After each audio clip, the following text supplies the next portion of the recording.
Ouais. Voilà, là, on va se focaliser plutôt sur votre problématique B4 que vous avez soumise dans le cadre de notre challenge Tous sensibilisés. Et Très merci bien. beaucoup à toutes et tous de votre présence. Merci Farid voilà, pour tout ça. Merci Anne. Merci Anne. Du coup, cette deuxième intervention, l'idée c'est de parler de la question de la mobilité des seniors et quels enjeux cela implique dans la société. Pour commencer, ce que je vous propose, c'est de voir une courte vidéo de 5 minutes.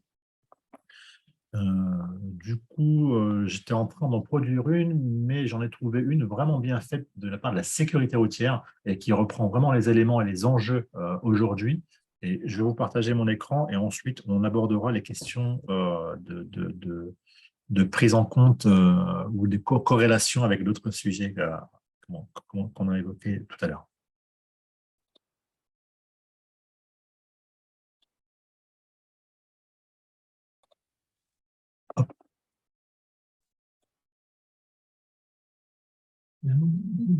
Est-ce que vous entendez? Pas très bien. Alors, je vais augmenter ça.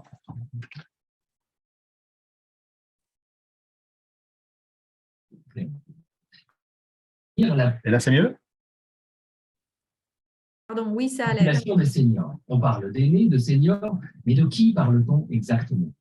Pour les études marketing, on devient senior dès que l'on franchit les 50 ans. Pour l'OMS, on devient senior après 60 ans. Pour l'INSEE, être un senior, c'est avoir plus de 65 ans. C'est aussi la définition retenue à l'international en matière de sécurité routière. Les statistiques distinguent cependant deux catégories, les 65-74 ans et les 75 ans et plus. Le nombre de seniors augmente plus vite que le reste de la population. Les 65 ans et plus sont 2 fois plus nombreux qu'il y a 50 ans. Ils sont passés de 6,5 à 13 millions, alors que la population totale a été multipliée, elle, par 1,3, passant de 51 à 37 millions. Aujourd'hui, 21% de la population est senior. Mais voyageons un peu dans le temps. En 2050, 26% de la population sera senior. La part des jeunes seniors reste instable à 11%, tandis que la part des 75 ans et plus devrait passer de 10% aujourd'hui à 15%. On observe également que les seniors d'aujourd'hui sont en meilleure santé que les générations seniors. En 2008, 37% des 80 et plus étaient autonomes. En 2018, de 80% et de 80% des hommes. Actuellement, un quart des seniors vivent dans les villes et dans les communes rurales. Ils y sont surpris avec une part d'environ 25% contre 21% au plan national. Globalement, la part des seniors augmente dans les départements à la densité démographique. C'est tellement vrai sur le littoral français, présenté par rapport à la moyenne nationale. Passons maintenant à la mobilité des seniors. Si l'on observe le temps quotidien passé en déplacement, on voit que les seniors se déplacent moins après le passage à la retraite. Même si dans une génération de seniors, ce temps de déplacement quotidien est aujourd'hui plus important. Ainsi, leur temps de déplacement quotidien a augmenté en moyenne de 8 minutes entre 2008 et 2019. On observe également que les déplacements des seniors se font plus souvent au sein de la même commune. Et cette tendance s'affirme quand l'âge augmente. Pour leurs déplacements, tous lieux d'habitation confondus, les seniors se tournent en premier lieu et de plus en plus vers la voiture. Puis vient la marche. L'usage des transports en commun reste, lui, marginal. Si l'on regarde le taux d'équipement en voiture, il progresse chez les seniors. Les 65-74 ans étaient 79% à posséder au moins une voiture en 2008. Ils sont 83% en 2019. C'est encore plus vrai pour les 75 ans et plus, dont le taux d'équipement passe de 54 à 63%. En revanche, pour les tranches d'âge comprises entre 25 et 64 ans, le taux de possession d'une voiture régresse. C'est particulièrement net pour les 25-34 ans, avec un recul de 4 points. Après avoir passé en revue les déplacements des seniors, qu'en est-il de leur place dans l'accidentalité? Commençons par observer que les seniors sont surreprésentés parmi les victimes de la route, tout comme les 18-34 ans. Si l'on s'intéresse maintenant au lieu des accidents, sur 100 seniors tués sur la route, 42 le sont en agglomération. En revanche, pour 100 personnes de moins de 65 ans tuées sur la route, ils sont 28 à être tués en agglomération. Les seniors se tuent majoritairement en voiture, 55% des décès, et à pied, 35% des décès. Le vélo ne représente que 6% des décès, la moto, un seul %. En termes de mobilité active, les seniors, c'est 21% de la population, mais 52% des tués à pied, presque toujours en agglomération. La marche est en effet un mode de déplacement bien plus pratiqué à partir de 65 ans. Et 42% des tués à vélo sont également des seniors. Les seniors sont donc particulièrement vulnérables à pied et à vélo. Avec l'âge, les conséquences d'un accident sont plus graves. Comparé aux moins de 65 ans, le taux de décès pour 100 blessés double pour les 65-74 ans et quadruple pour les 75 ans et plus. Qu'en est-il maintenant de la responsabilité des conducteurs seniors dans l'accidentalité routière? Parmi les 75 ans et plus, les principales causes d'accidents mortels dont ils sont présumés responsables sont le malaise à 22% et le non-respect des priorités à 18%, loin devant la vitesse à 8% et l'alcool à 2%. Si l'on s'intéresse aux conducteurs de voitures présumés responsables d'accidents mortels par classe d'âge, ce sont les classes les plus jeunes qui en concentrent le plus, notamment les 25-34 ans. Si l'on observe cette fois le nombre de conducteurs de voitures présumés responsables d'accidents mortels par million d'habitants, ce sont ici les 19-24 ans qui sont les plus fortement concernés. On constate également une augmentation de cet indicateur à partir de 75 ans. Enfin, les conducteurs présumés responsables d'accidents mortels sont moins nombreux à survivre à leur accident que dans les autres classes d'âge. Pour les classes d'âge comprises entre 19 et 44 ans, ils sont près de 1 sur 2 à survivre à l'accident dont ils sont responsables. Chez les 75 ans et plus, ils ne sont plus que 1 sur 4 à survivre. La mobilité des seniors est essentielle à leur qualité de vie. Le défi des années à venir sera de leur offrir les moyens de se déplacer en toute sécurité, non seulement pour eux, mais aussi pour les autres. Sécurité routière, vivre ensemble. Okay. Voilà.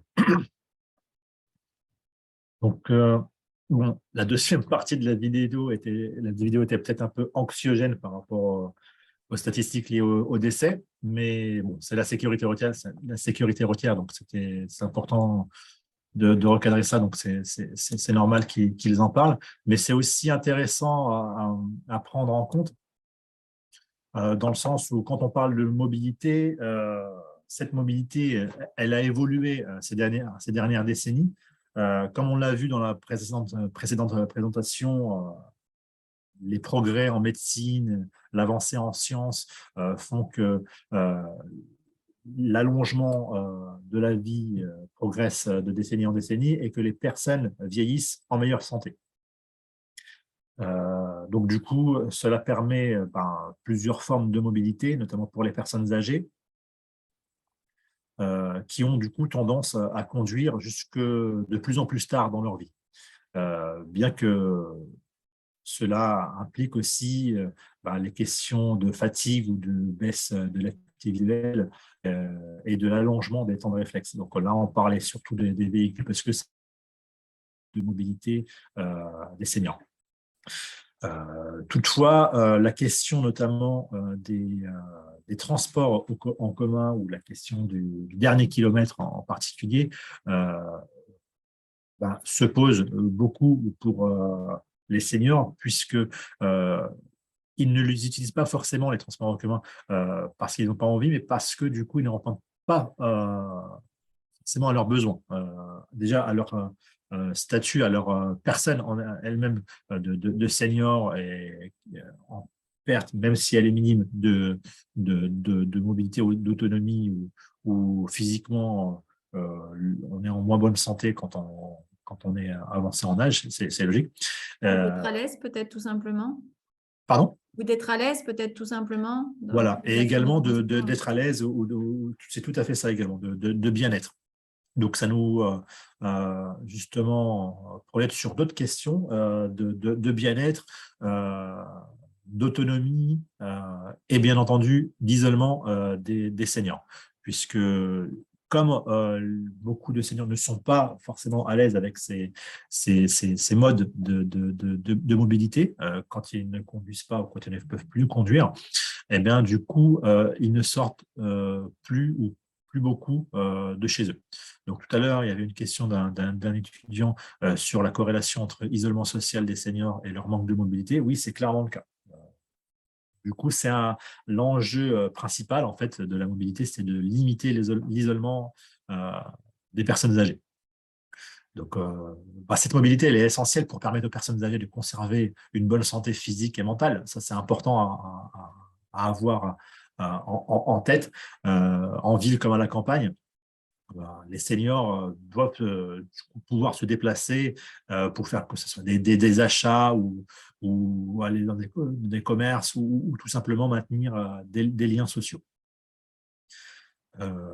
Donc, du coup, c'est, comme on le disait, par peur ou par manque d'envie ou suite à des difficultés à se déplacer. Il faut savoir que plus d'un tiers des personnes de plus de 75 ans ne sortent pas de chez eux tous les jours. Donc, en zone rurale, particulièrement pour les territoires isolés, les personnes de plus de 75 ans sont 25% à ne pas se déplacer en dehors de chez eux durant la semaine. Donc, c'est important à prendre en compte. Donc, en fait, comment répondre à cette problématique aujourd'hui? L'idée, c'est d'identifier ces freins, les prendre en compte pour permettre d'y répondre. Tout à l'heure, on parlait de ceux qui étaient présents de Silver Economy. La Silver Economy, c'est quoi? C'est des startups, des entreprises qui proposent un bien ou un service répondant à un besoin ou à une attente. C'est pas forcément uniquement une innovation qu'on souhaite mettre à disposition. C'est partir d'un besoin et là, trouver une innovation technologique ou sociale qui permette de répondre à un besoin, justement. Donc là, la question de la mobilité va se poser de plus en plus ces prochaines années, voire ces prochaines décennies, puisque jusqu'à présent, on parle beaucoup de prévention de la perte d'autonomie. Mais comment, justement, on peut prévenir la perte d'autonomie? C'est du coup en favorisant le maintien à domicile des seniors. Et comment, du coup, on peut favoriser le maintien à domicile des seniors? C'est en lui facilitant la tâche au quotidien, donc particulièrement sa mobilité. Ça, c'est quelque chose... c'est un enjeu en fait sociétal majeur en France et pour lesquels le rôle, c'est en fait vous, étudiants ou futurs entrepreneurs, d'y répondre. Puisque c'est l'innovation technologique sort du monde, du privé, du secteur du service ou des startups en général, qui permettent de proposer des solutions innovantes.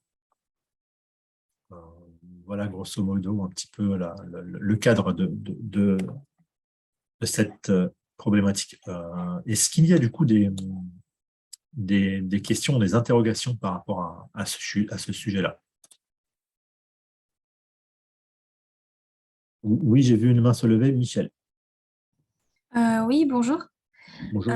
Moi, ce qui me paraît intéressant dans ce sujet, c'est qu'on vit dans une société qui isole beaucoup les personnes âgées, vu la rapidité par exemple, dans les transports en commun, dans le métro, dans les bus.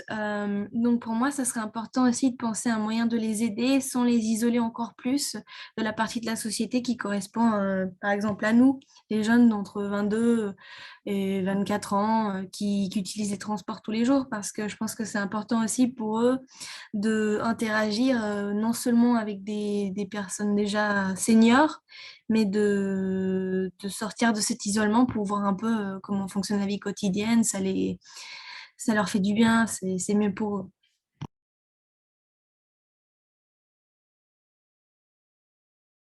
Merci du coup, Michel, pour cette intervention. Oui, c'est exactement ça, que les plus jeunes puissent répondre à ce besoin-là, mais tout en, entre guillemets, se mettant dans la peau d'un senior qui a envie justement de se déplacer.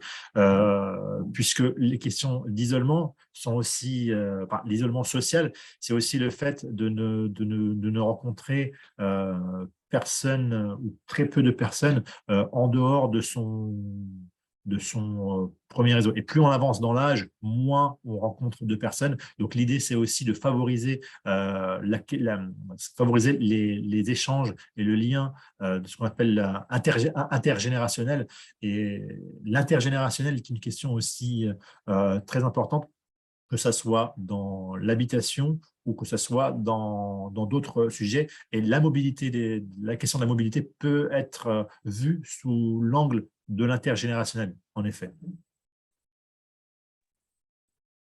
Il y a une autre question, je crois, dans… Oui, alors moi, c'est de mes étudiantes qui est un peu éloignée du micro. Donc, Je voulais savoir qu'est-ce qu'il y a actuellement pour favoriser la mobilité des âgés.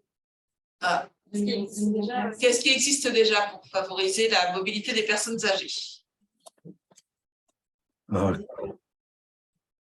En fait, si vous vous posez cette question, ça veut dire qu'il n'existe pas suffisamment de choses, tout simplement. Donc, en général, quand il y a un enjeu sociétal pour lequel le monde de la technologie ou du tissu associatif aura répondu, sa connaissance aurait traversé l'ensemble des couches de la société, donc vous le sauriez déjà. Donc, si aujourd'hui, vous posez cette question, ça veut dire que le besoin n'a pas encore été pourvu, tout simplement.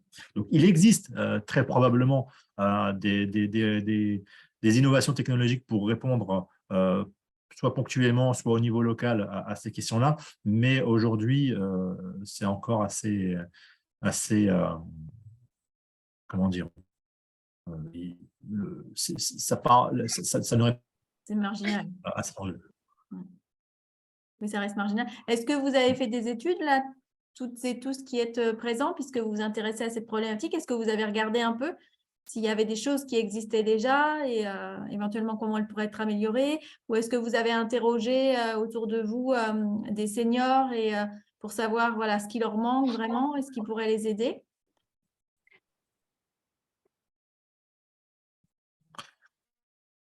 Alors, du coup, je vois des mains levées. Peut-être c'est pour répondre à cette question-là aussi. Donc, d'abord Mounia et ensuite de nouveau Michel.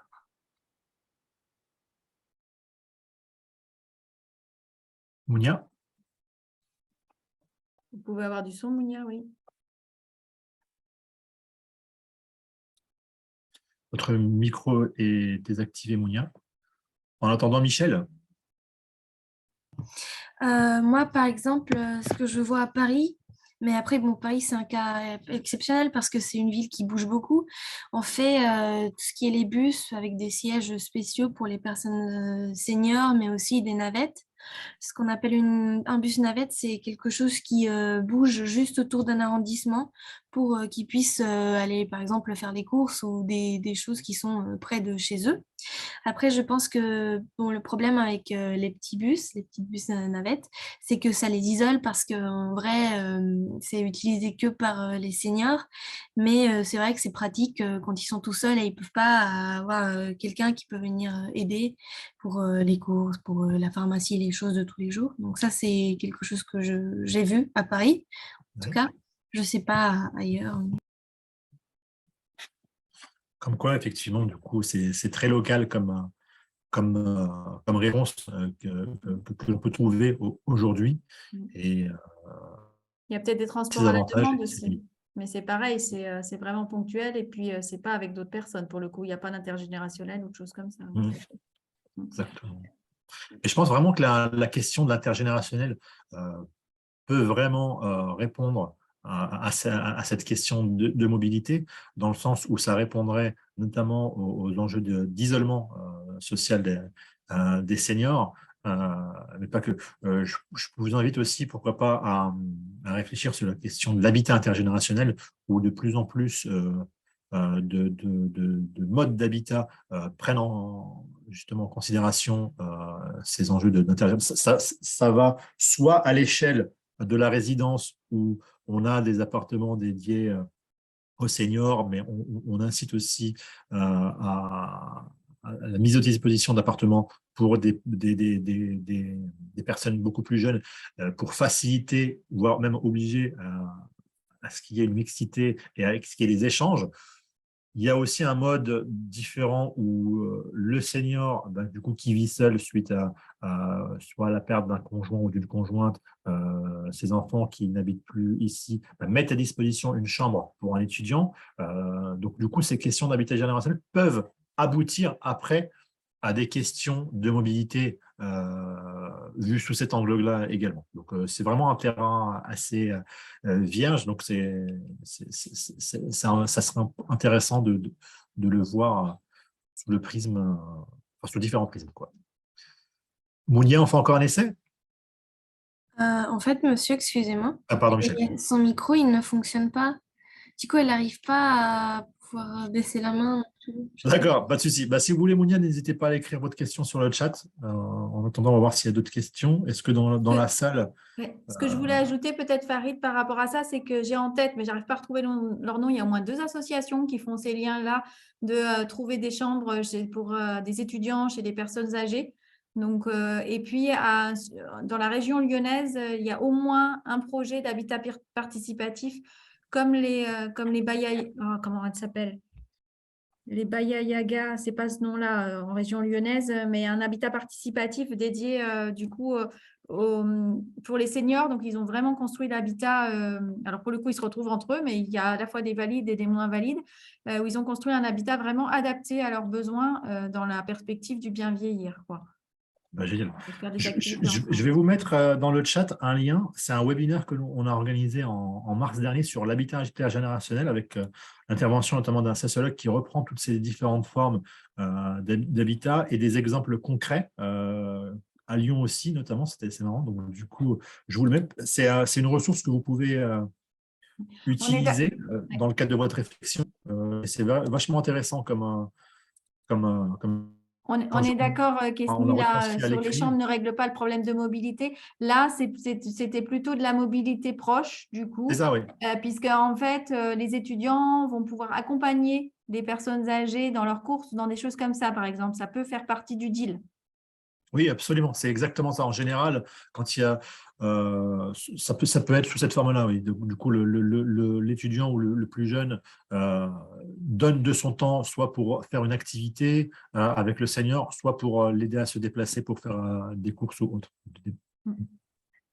Alors, la question, sommes-nous vraiment sûrs que la raison pour laquelle les seniors subissent un isolement social est reliée au fait que les transports en commun ne répondent pas à leurs besoins, mais plutôt parce qu'ils ont peut-être une angoisse ou une anxiété d'être mélangés aux autres.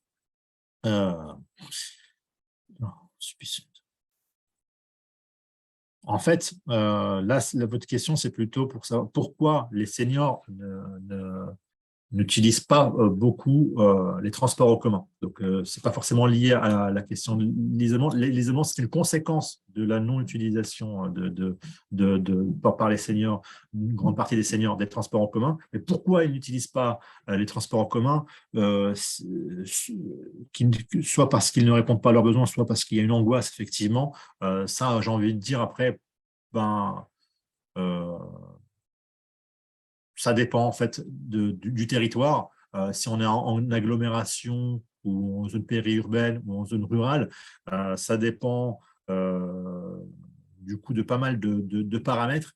Et effectivement, en prenant en compte ces raisons-là, peut-être qu'on pourrait mieux répondre à cette question-là.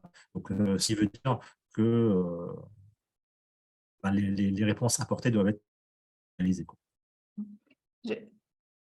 Je rebondis sur ça. Peut-être qu'il est intéressant du coup d'aller interroger les personnes âgées que vous connaissez autour de vous et vraiment d'identifier leurs freins, leurs problématiques, ce qui peut vous amener à faire des propositions. Tout à fait. Oui, ça serait intéressant. C'est la première phase de toute façon dans une recherche de faire une étude et de voir dans votre entourage justement cette question de mobilité des seniors. Et vous verrez de toute façon que vous aurez peut-être, si vous avez 100 seniors dans votre panel, vous aurez probablement 100 réponses différentes, et ce qui est tout à fait normal.